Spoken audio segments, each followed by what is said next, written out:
महाभारत काल की बात है। एक बार कृष्ण और बलराम किसी जंगल से गुजर रहे थे। चलते चलते काफी समय बीत गया और अब सूरज भी लगभग डूबने वाला था।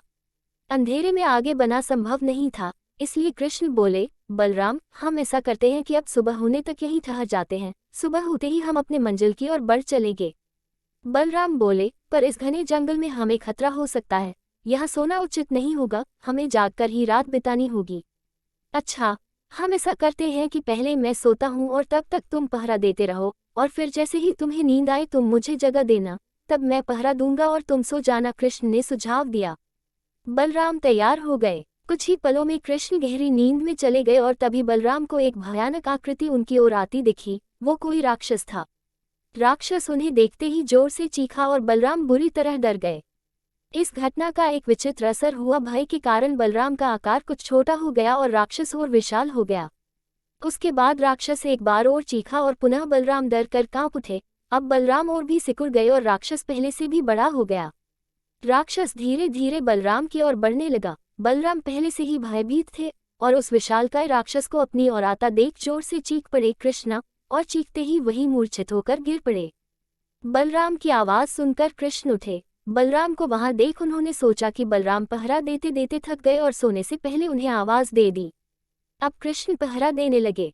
कुछ देर बाद वही राक्षस उनके सामने आया और जोर से चीखा।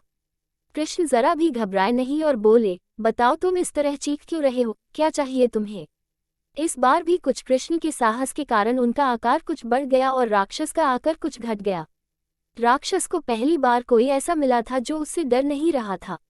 घबराहट में वह पुनः कृष्ण पर जोर से चीखा।